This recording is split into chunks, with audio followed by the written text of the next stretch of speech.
Kadin Logistik for All. Sahabat logistik, kalau sahabat ada di studio ini, luar biasa untold story ya, yang tidak ada di media, ini kita kupas di sini. Ya, dan ternyata sangat menginspirasi ya yang kita bahas tadi. Kita kembali ke biaya ataupun uang yang berputar pada saat Bro Andi nanganin PON aja, khusus logistik. Ya kalau untuk PON Papua, saya salah satu aja, salah satu. Salah satu. Jadi dari sekian banyak yang involved di situ. Okay. Jadi kalau bicara perputaran kontainernya mungkin dari Jakarta, Surabaya, kirim ke Jayapura, Merauke, Timika, terus balik lagi, ya overall sih lebih kurang 150 kontaineran lah. Kalau 150 kontaineran kali satu rate perjalanan lebih kurang 30 juta, ya tinggal dikalikan. Okay. Ya, itu kalau di luar dari peralatan-peralatan yang sifatnya pesawat charter itu. Di luar Dari itu. Ini reguler. Ini yang memang yang sudah bisa diantisipasi jauh-jauh hari, biar barang bisa tiba. Nah, banyak lagi hal-hal equipment yang harus dikirim ke Timika, ke Merauke, itu kabel-kabel listrik. Itu teman-teman ya banyak yang pakai pesawat charter. Charter pesawat itu pada saat itu mungkin ya kadang-kadang ada sampai 10 kali perjalanan per hari dikirim bolak-balik. Khusus charter. Karena kebutuhan mendadak di situ. Jadi dari sisi persiapannya mungkin tadinya memang tidak diperlukan, last minute mungkin ada inquiry dari pihak government, dari pihak panitia lain-lainnya, akhirnya dikirim. Karena kita tahu biaya freight Jakarta atau Jawa ke Papua itu lebih mahal daripada ekspor freight Jawa ke US, Jawa ke China. Ya, kalau tadi kuantitinya 30-an teus gitu ya. Nah, tinggal dikali freight cost-nya dan itu return. Betul. Kalau sumber daya manusia yang dipakai, artinya tenaga kerja dipakai khusus logistik di PON itu? Tetap, kita jadi dari tim kita cuma 1-2 supervisor ke sana untuk bekerja sama dengan tim lokal di situ. Jadi memang kita ada rekanan untuk logistik, dalam arti untuk transportasi mereka, manpower mereka, tinggal kita kasih guidance aja, cara-cara pembongkarannya gimana, deadline-nya apa. Khusus di Papua, Papua. Ya, di Jayapura, Merauke, Timika. Kalau pengalaman yang unik, apa yang Bro alamin waktu di Papua, PON Papua? Ada satu kejadian, nah ini kalau saya buka, kan PON Papua opening. Ini harus dibuka. harus dibuka. Ditunggu soalnya. Opening ceremony. Oke. Itu kan banyak artis-artis tuh, artis-artis yang perlu untuk gladi resik lain-lainnya. Kan last minute ada permintaan pengiriman piano. Satu piano besar, yang mana di sana memang belum siap. Belum ada. Panitianya kebetulan Pak Reja namanya. Pak Reja, Pak Reja carilah di Jakarta, dapat pakai pesawat charter. Khusus cuma satu piano, grand piano. Beli baru tuh? Beli baru itu. Sampai di sana gladi resik udah selesai. Akhirnya piano itu udah dibawa, cuma buat pajangan, nggak dipakai. Ada case itu. Kalau dari sisi lain sih di Timika yang sering dari sisi infrastruktur kapalnya. Jadi queuing-nya. Kita ada kejar deadline. Kapal sudah sampai. Besok mau opening. Handling equipment. Kapalnya masih di tengah laut karena belum bisa turun. Walaupun itu sudah koordinasi dengan seluruh stakeholder di sana. Sudah. Jadi dari sisi pihak operator pelabuhan. Tapi akhirnya tetap bisa diatasin, tetap on time semua. Itu cuman dari sisi spot jantungnya itu loh. Pada deg-degan ini besok opening barangnya. Itu pengalaman Papua, PON di Papua. Di Papua, iya. Kalau Bro Dedi yang tadi di Mandalika, bisa diceritakan pengalaman uniknya? Pengalaman unik tuh banyak ya. Kalau yang unboxing Bro Denny juga yang jadi viral.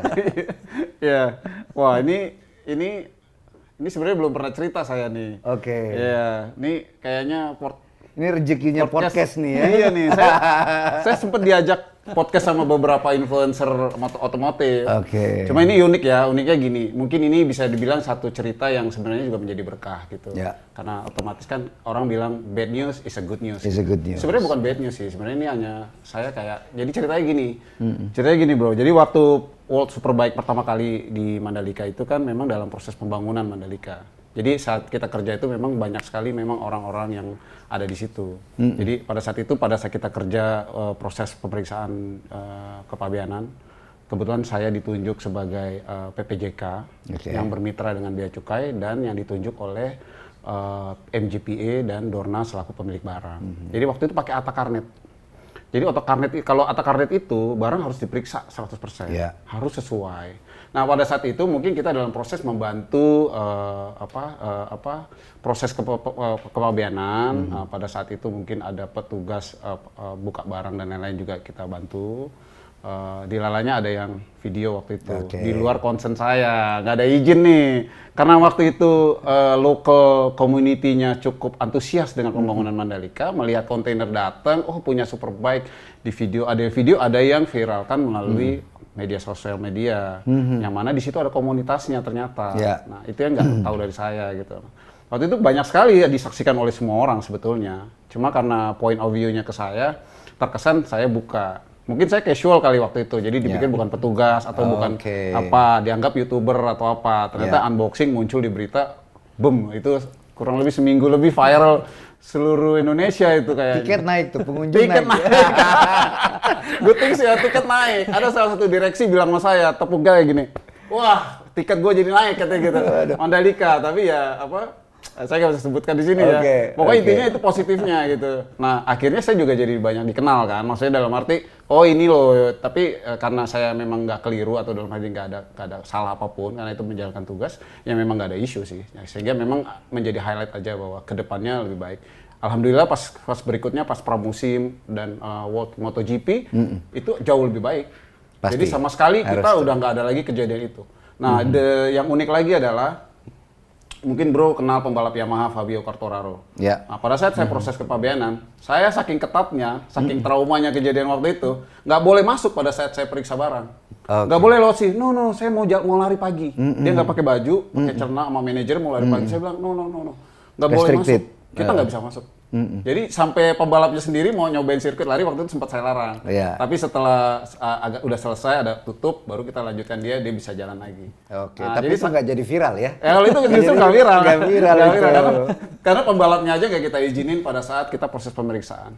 Jadi sejak itu event berikutnya alhamdulillah lancar sekali gitu. Jadi ya memang semuanya kan ada belajar ya. Ini saya anggap sebagai proses belajar lah gitu. Dan viral itu ya lumayan juga ya. Tapi itu yang bikin Mandalika jadi juga lumayan dikenal kan. Gitu. Dan ini belum pernah saya cerita kayak gini nih. Mungkin yang teman-teman dekat yang tahu. Good. Gitu bro. Bro Andi, ya selain tadi PON, ya kalau saya tahu PON itu kan pasti related dengan atletnya. Dan umumnya atlet itu tidak terlalu banyak maunya dibanding artis ya, untuk entertainment, musik ya. Ada pengalaman nggak juga seperti itu? Kalau saya lebih banyak kan di exhibition ya.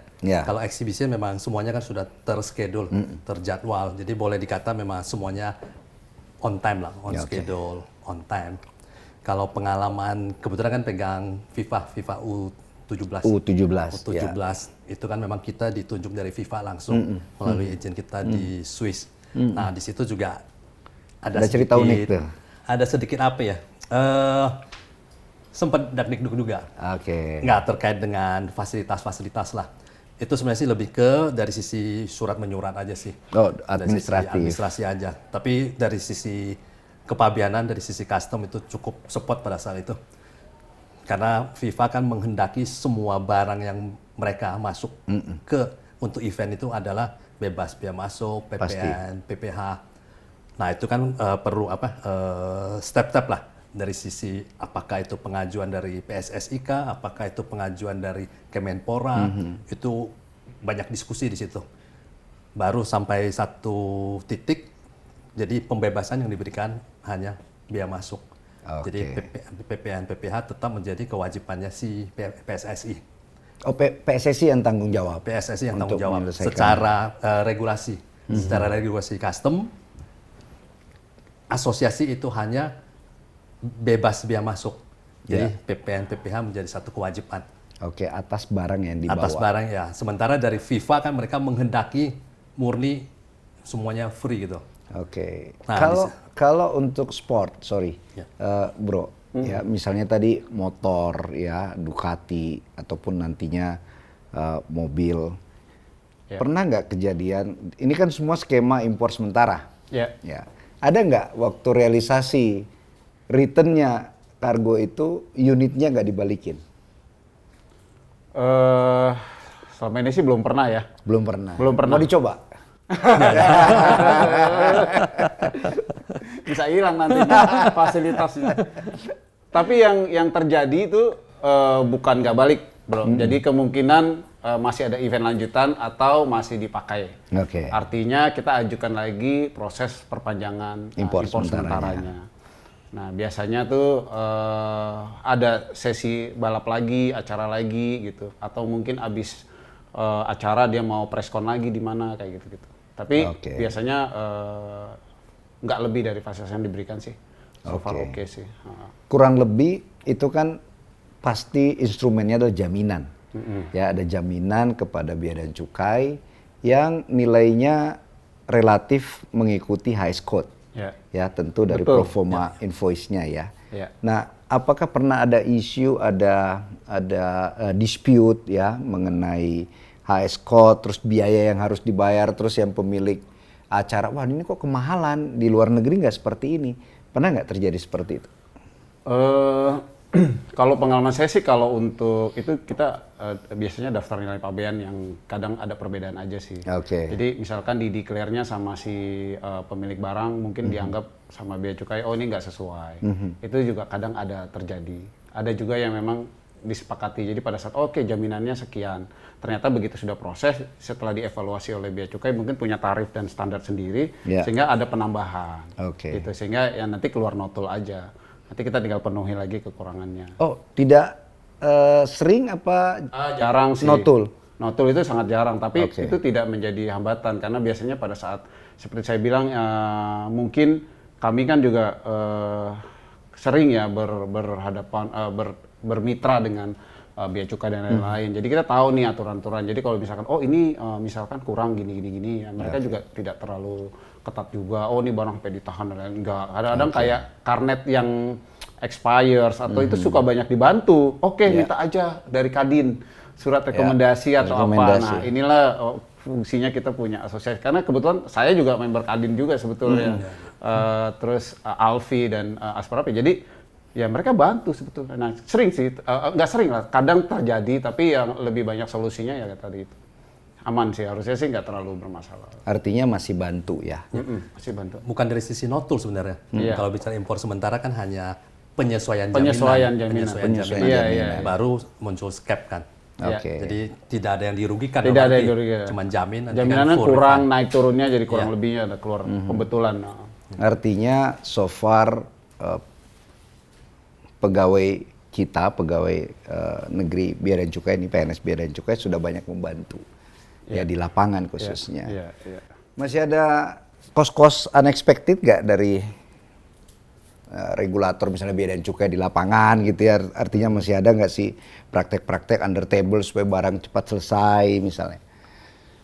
Tapi kita jawab setelah segmen berikut ini ya.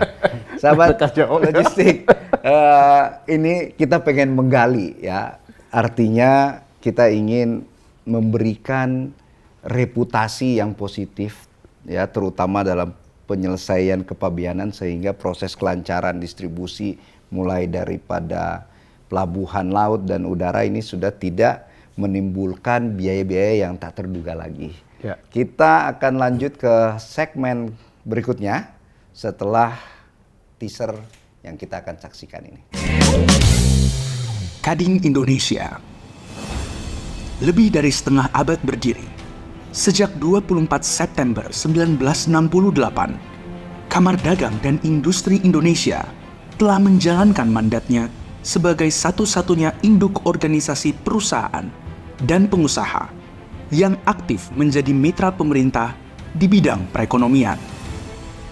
Sejalan dengan mandat Undang-Undang Nomor 1 Tahun 1987, Kadin Indonesia hadir untuk mendukung beragam sektor dan industri, mulai dari skala besar, usaha kecil menengah, hingga mikro dan ultra mikro, membina dan memberdayakan organisasi perusahaan dan pengusaha dalam membangun dunia usaha yang optimal.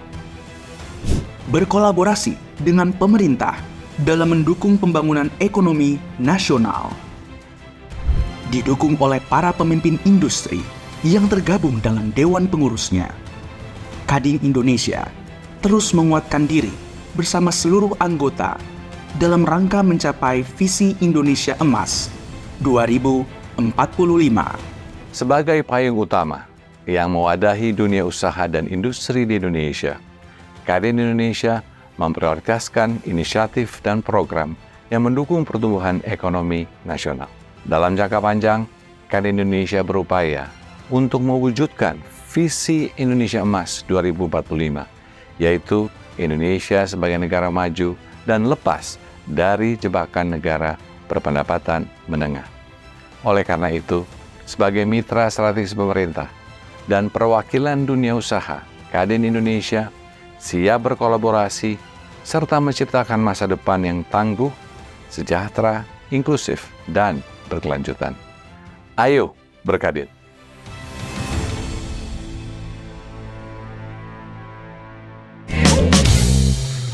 Kadin Logistik for All. Sahabat logistik, ini rasanya segmen yang sangat kita tidak inginkan.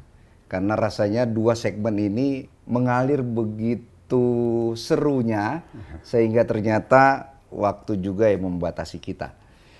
Bro, dua-duanya saya ingin tanya. Ya, soal potret daripada petugas kepabeanan kita. Ini potret. Artinya Bea dan Cukai itu punya suatu asosiasi namanya World Customs Organization WCO. Ya, berarti ada standarisasinya. Bro Andi yang duluan, masih ada nggak praktek-praktek under table untuk mempercepat proses pengeluaran barang-barang pameran yang deadline-nya itu buat kita bisa stroke? Kalau boleh bersaksi nih di sini nih, bersaksi ya. Pada saat event FIFA U17, saya sangat terbantu dengan tim dari seluruh jajaran dari atas sampai bawah, dari Direktorat Fasilitas Kepabeanan, Direktorat Teknis Kepabeanan, Kantor Pelayanan di Soekarno-Hatta. Penerbitan izin dalam 1 hari mereka terbitkan. Dari PSSI masukkan surat, langsung proses, malamnya terbit, langsung diteruskan ke KPU Suta, langsung proses. Ada yang memang jalur hijau, ada yang jalur merah. Dan kalau boleh bersaksi, 0. Bea Cukai sudah sangat baik sekali untuk saat ini. Buat saya cukup membantu, dan pada kesempatan ini saya angkat jempol untuk seluruh jajaran Bea Cukai. Ya.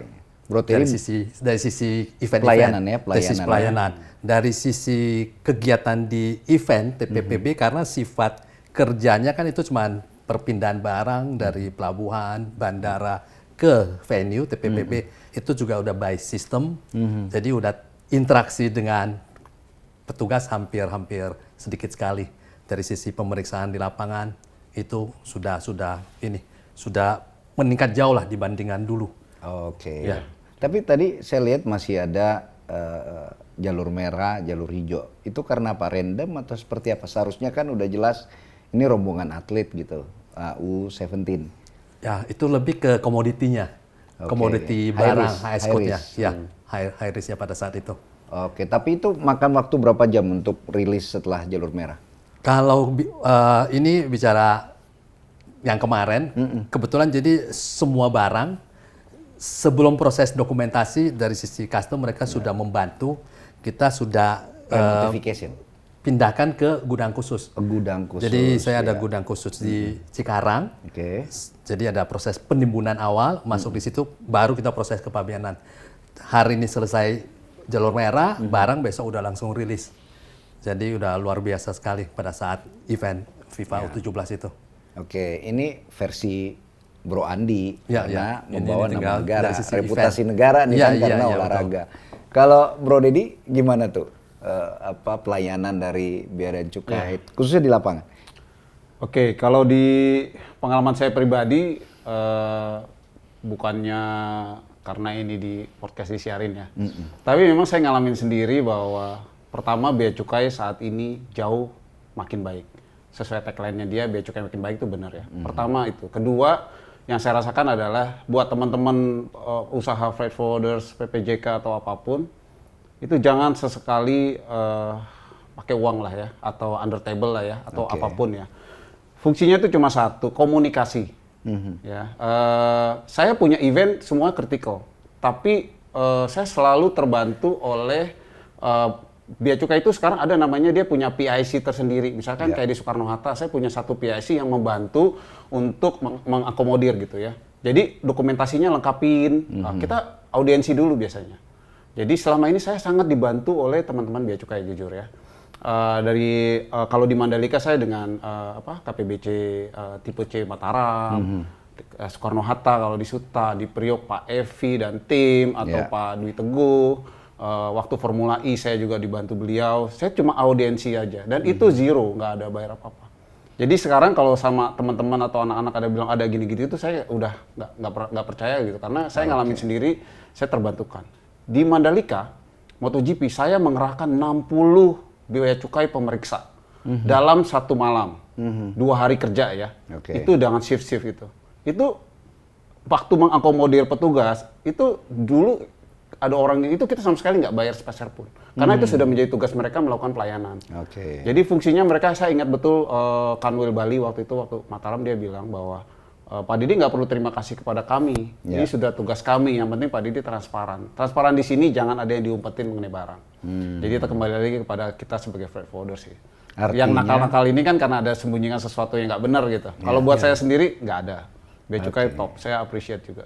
Artinya sudah di lapangan nyata, konkret, sudah terjadi transformasi yang luar biasa di pelayanan Bea dan Cukai. Sangat. Kalau dulu, ya sekian tahun sebelumnya, kalau bisa diperlama, kenapa dipercepat?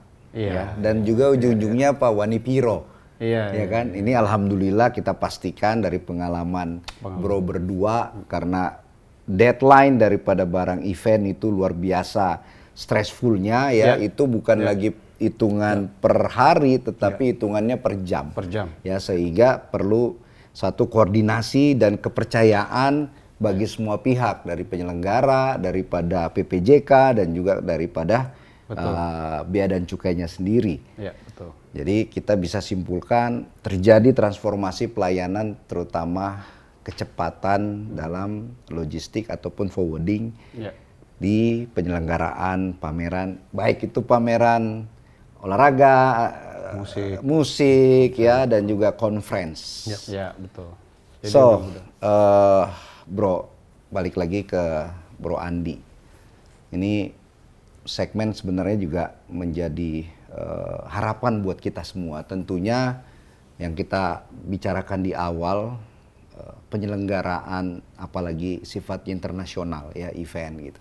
Ini menjadi enabler daripada perekonomian nasional, tourism bisa naik gitu ya. Betul. Nah, apa harapan Bro Andi ya, baik kepada stakeholder ya, khususnya juga kepada potensi-potensi kerjasama internasional? Kalau dari sisi saya sih kita ada beberapa hal. Pertama dari sisi trust dulu. Ya, kita berdua dalam arti bisa diberikan kepercayaan oleh pihak promotor, IO. Itu kan mereka melihat dari background kita, experience kita dari sekian tahun kita bisa menghandle event-event apa aja.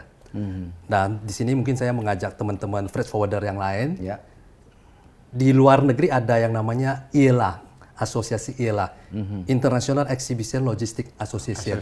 Ya, saya pun sampai saat ini belum menjadi member, tapi saya setiap mereka ada event, partnering event, saya selalu ikut.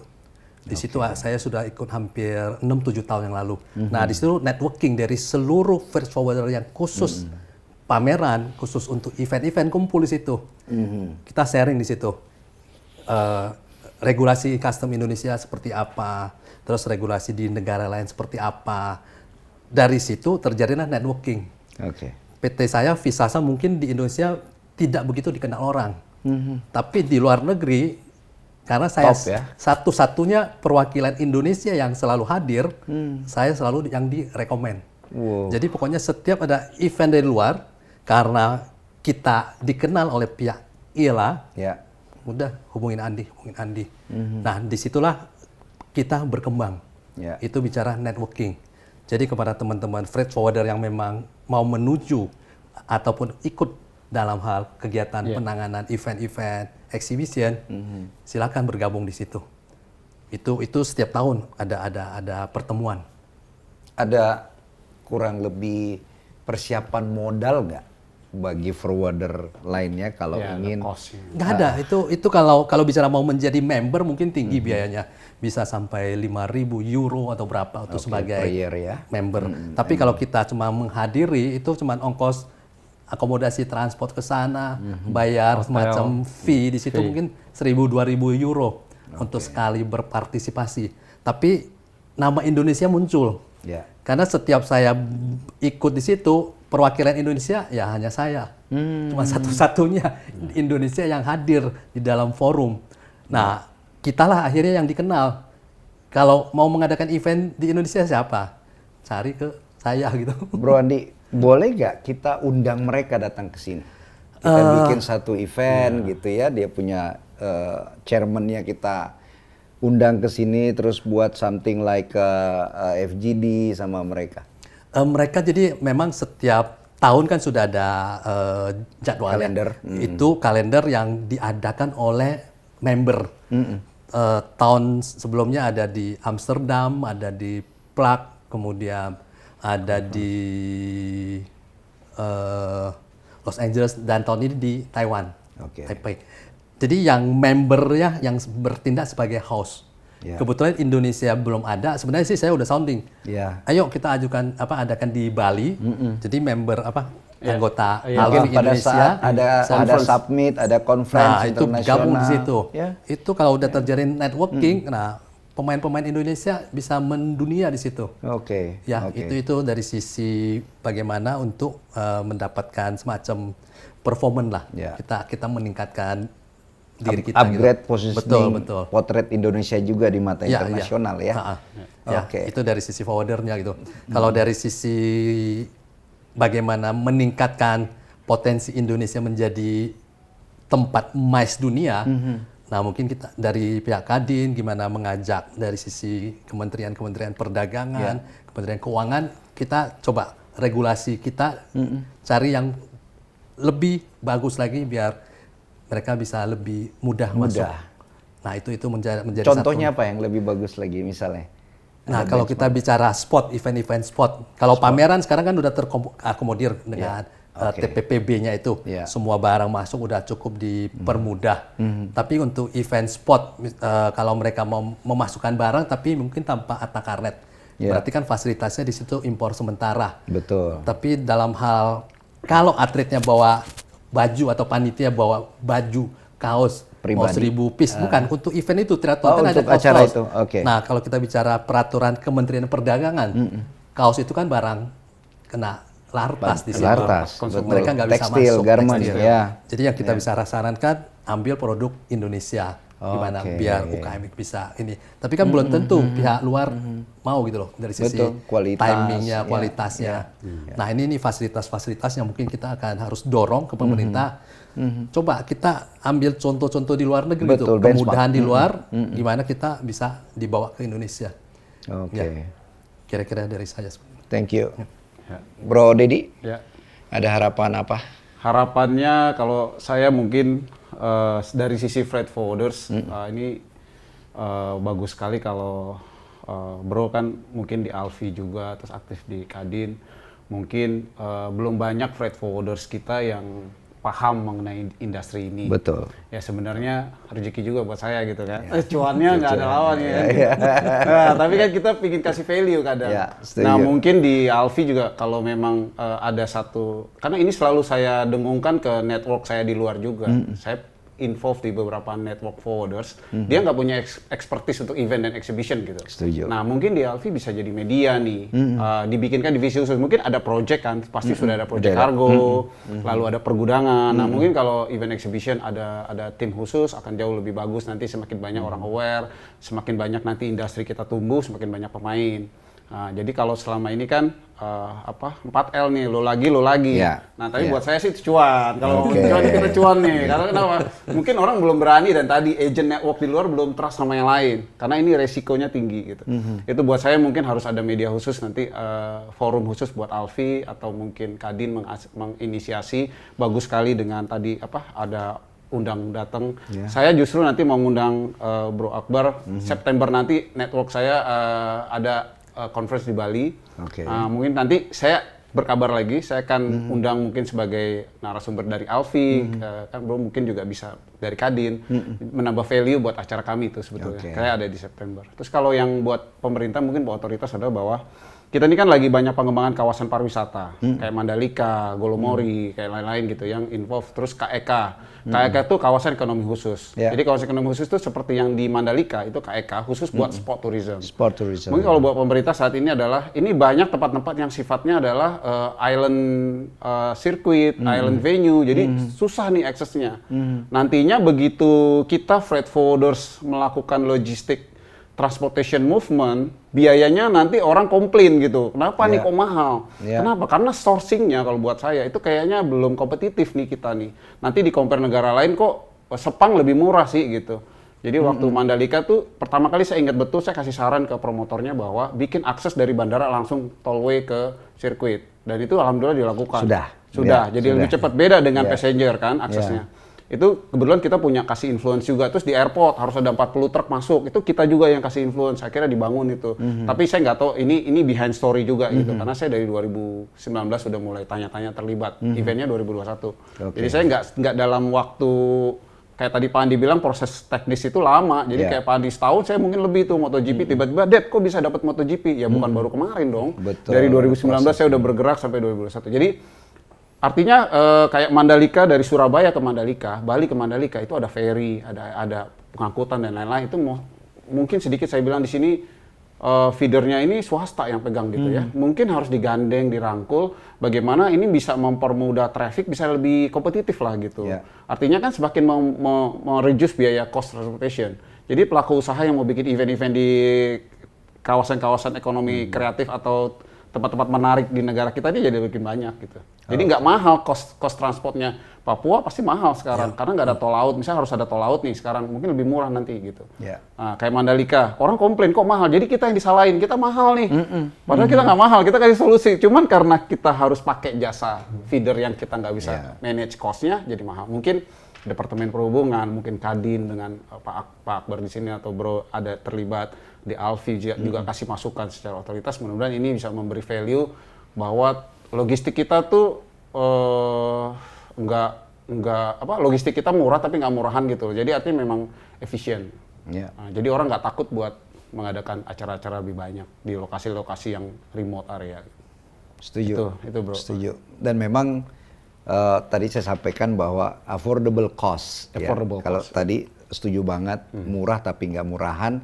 Nanti servisnya juga jadi lousy gitu jadi ya. Jelek. Jadi jelek gitu. Jadi tidak semuanya hal yang murah itu bagus. Ya, tetapi memang atas kita bersyukur kemarin Bappenas sudah mengeluarkan statement dan melakukan pengkajian biaya logistik nasional kita sudah 14%. Ya sebelumnya dengan World Bank ya Logistic Performance Index itu masih di sekitaran 24% gitu. Tentunya tadi adalah infra dan suprastruktur. Betul. Ya, lalu PR berikutnya bagaimana connectivity di antara infrastruktur tadi, pelabuhan ke pelabuhan, Poin-poin, airport ke airport, jadi end to end. Iya. Tapi yang saya garis bawahi juga tadi adalah sumber daya manusia. Lagi-lagi skill ya, ada opportunity di situ. Tapi kalau SDM-nya belum kita bisa siapkan juga akan menjadi bumerang buat industri logistik event ini. Betul.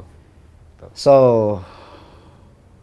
ini pengayaan yang luar biasa. Ada yang mau ditambahkan lagi, bro? Waktunya masih banyak nih, sampai maghrib, sampai buka puasa kita. Ngabuburit kita. Iya, ngabuburit. Dari sisi regulasi, Tadi, nah mungkin sering-sering lah ada event seperti ini, Pak Akbar mungkin bisa undang dari Kepabianan, petugas bea cukai, ini insight-nya seperti apa, kita bareng-bareng lah untuk kemajuan Indonesia, kemajuan wisata Indonesia, kemajuan sport Indonesia. Nah, itu target kita bersama. Jadi cuannya bukan cuma berdua yang memang main event, untuk seluruh perusahaan logistik Indonesia gitu. kalau berdua kan potensi baku aturnya terlalu tinggi, bro. Ya kan? Nah, yang terakhir dari saya nih, ya tentu tadi disampaikan regulator harus lebih banyak komunikasi, lebih banyak koordinasi. Setuju nggak, bro, berdua, kalau sudah waktunya negara kita ini ada badan yang permanen, ada badan yang independen, dan dilahirkan atas dasar undang-undang semacam badan logistik nasional. Ya, karena kementerian tadi kita ada 15 kementerian, ya ada 3 lembaga, karena logistik ini multi stakeholder, multi sektoral, tapi nggak ada panglimanya. Ya, nggak ada panglimanya yang urus gitu, karena logistik ini berpotensi menaikkan inflasi kalau tidak proper. Ya, tata kelolanya, tata laksananya. Gimana, bro? Ya, dari sisi antar kementerian, sekarang kan urusan logistik hubungannya Kementerian Perhubungan, terkait dengan arus barang di situ, terkait dengan pos tarif, Kementerian Perdagangan masuk di situ. Kemudian nanti dari jenis-jenis produk barang yang masuk ada Kementerian Kehutanan terkait karantina, nanti kesehatan untuk barang-barang alkes. Padahal kan kita bicara event, kadang-kadang kan orang sport juga membawa peralatan, alat kesehatan. Perlu rekomendasi, perlu izin, ya. Nah, ini gimana sinkronisasi? Jadi image orang luar bahwa Indonesia sport gitu loh untuk event-event. Karena kalau kita bicara alkes itu kan mereka menggunakan cuman insidental dalam event tertentu aja, 1 hari 2 hari. Tapi kalau mereka diwajibkan tuh registrasi lagi segala macam itu kan habis effort waktu, lagi. Belum tentu nanti acara udah datang barangnya baru bisa keluar. Setuju. Nah, ini gimana caranya kita mensinkronisasi semua kementerian? Apakah nanti Pak Akbar sarankan satu badan khusus atau gimana? Atau mungkin ya dari Kementerian Pariwisata lah mungkin kita coba gandeng semua biar apa? Ada masukan lah biar dari semua kementerian gitu loh. Bahwa panglimanya ya di Kementerian Pariwisata. Oke. Bro Dedi? Iya, saya pikir yang disampaikan untuk apa kayak apa tadi badan logistik ya, itu perlu sih buat saya sih tepat ya. Terus bicara soal apa tadi Pak Andi udah banyak jelasin, kurang lebih memang ya seperti itu gitu. Jadi contoh kalau saya hanya bisa bicara contoh aja, waktu MotoGP itu ada jenderalnya tuh Pak Hadi waktu itu yang menangani ini proyek strategis nasional. Jadi MotoGP itu aksesnya walaupun saya handle sebegitu banyak logistik dimudahkan gitu. Tapi bukan dimudahkan dalam arti aturannya tetap berjalan, dijaga, terus antar kementerian juga bagus. Jadi saya pikir tepat sekali udah waktunya kali ya. Karena logistiknya strategis banget. Urat nadi. Iya, perekonomian kita. Iya. Saya ingat betul bisnis yang lain, mohon maaf sebetulnya bisnis yang lain pada saat COVID dan lain-lain berhenti, logistik jalan terus. Setuju. Saya nggak ada event, sih manyun juga, tapi saya ada ngirim serum karena kritikal. Saya kebagian kerjaan juga, gitu. Kesehatan saya ngirim serum, waktu itu alat-alat kesehatan gitu. Tapi memang saya pikir perlu sekali. Justru PON Papua itu kan pada saat COVID itu, kalau selesai PON Papua, nggak ada yang barang internasional masuk itu. Nggak ada. Jadi ya kita kerjaannya itu PON Papua itu. COVID naik, space susah, cuannya malah tambah gede. Setuju. Logistik malah actually never dies itu, dia ada terus. Setuju. Nah, makanya saya pikir tepat sekali sih. Ya, ini yang kita lagi menginisiat itu. Ya, kita lagi perjuangkan dan memang akhirnya dari private sector khususnya Kadin yang diinisiasi oleh Ketua Umum kami Pak Arsyad Rashid akhirnya melahirkan Badan Logistik dan Rantai Pasokan Indonesia. Ini sekedar untuk warming up sebenarnya kepada pemerintah. Kita bisa ini untuk bangun, untuk jadiin Panglima sehingga koordinasinya itu lebih mudah. Baik, Siap. Ya Bro, luar biasa sharingnya, pengayaannya, dan rasanya sahabat logistik, saya tidak perlu memberikan summary ya atau kesimpulan karena sahabat logistik salah sendiri tidak ngikut acara ini karena ini benar-benar mengalir ya dengan nature dan terjadi diskusi sehingga ini menjadi segmen ataupun episode yang luar biasa menariknya. Tapi pasti kita tidak akan berhenti di sini, pasti akan ada diskusi-diskusi lebih lanjut dan ini akan memberikan satu pencerahan, satu sharing bagaimana tadi diberikan opportunity teman-teman sahabat logistik yang ingin juga masuk ke sektor yang segmented. Ini segmented artinya menjadi logistik event masih sangat besar untuk bisa diterjuni oleh sahabat-sahabat logistik setanah air. Baik, tentu sebagai apresiasi kami, Badan Logistik Kadin akan memberikan plakat dan ini menjadi apresiasi kita ya, Bro. Saya kasih dulu ke Bro Andi. Terima kasih waktu dan kesempatannya. Ini buat Bro Dedi, thank you sharingnya. Terima kasih. Kadin Logistik for All, sahabat logistik setanah air, sudah kita tiba di penghujung acara ini.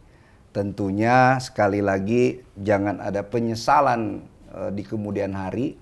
Kalau tidak like and subscribe podcast kita, Kadin Logistik Channel. Dan tentunya akan memberikan nilai tambah, memberikan pengayaan, dan menjadi amal ibadah buat kita semua. Sahabat logistik, selamat berbuka puasa.